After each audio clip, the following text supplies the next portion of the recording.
Ինչ են ուզում կանայք, իրենք էլ չգիտեն։ Տղամարդը անտարբեր է, հանգիստ է, ուր ուզում ես գնա, ինչ ուզում ես արա։ Դրանից խառնվում են իրար կանայք, մտածում են նա անտարբեր է, ներգրաված չէ։ Տղամարդը վերահսկող է, արգելում է, թույլ չի տալիս, ոչ մի բան առանց իր վերահսկողության չի կարող լինել հարաբերություններում։ Կանայք խառնվում են իրար, ինձ սահմանափակում է, չի վստահում, ամեն ինչ արգելափակում է։ Տղամարդը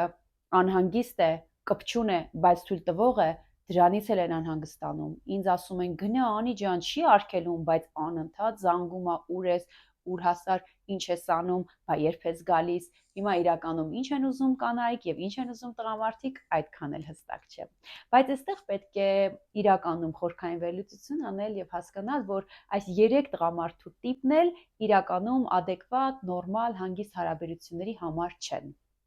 Մեկը, ինչպես ասեցի, իրականում անտարբեր տղամարդ է, որտեղ մենք տեսնում ենք կապի բացակայություն, ներգրավվածության պակաս եւ կինը դա զգում է։ Ասում է ուր ուզում ես գնա, իր համար մեկ է։ Երկրորդ տղամարդը թույլ է տալիս, բայց անընդհատ կպչուն է, անընդհատ փորձում է վերահսկել,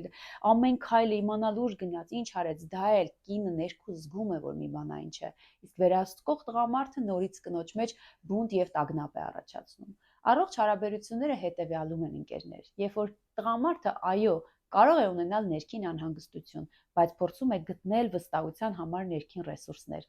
Այո, ես կարող եմ լինել անհանգիստ, բայց ես կարող եմ մնալ իմ անհանգստության հետ եւ ես կարող եմ գործ ունենալ իմ անհանգստության հետ։ Այո, գնա, ես կունենամ անհանգստություն, կունենամ ներքին վախեր, բայց այդ անհանգստությունը չի կարող խոչընդոտել, որ ես ուղակի քեզ սահմանափակեմ ու նստացնեմ կողքս։ Նստիր կողքս, այդպես ինձ ապահով է։ Իրականում առողջ adekvat հարաբերությունները հենց այս ամենի մասին է, երբ որ զուգընկերը իրականում կարողանում է գործ ունենալ իր զգացմունքների հետ։ Ոչ թե իր ներսում վախեր ու տագնապներ չկան, այլ նա պարզապես կարողանում է դրանց հետ աշխատել, դրանք վերահսկել ու կառավարել։ Ոչ թե այդ անհանգստությունը չունենալու համար ուղակի կնոջը այսպես նստեցնում է կողքը։ Դրա համար, եթե հիմա ինձ լսում են տղամարդիկ, որոնք տարբեր փոթորիկներ են ունենում իրենց ներսում, դա նորմալ է։ Նորմալ է, որ դուք կարող եք ունենալ տագնապներ, նորմալ է, որ դուք կարող եք ունենալ կպչուն մտքեր, բայց ամբողջ հարցը նրանում է, ինչ եք անում դուք ձեր հոգեվիճակի, ձեր մտքերի, ձեր վախերի հետ։ Իսկ եթե ինձ լսում են կանայք, որոնք ունենում են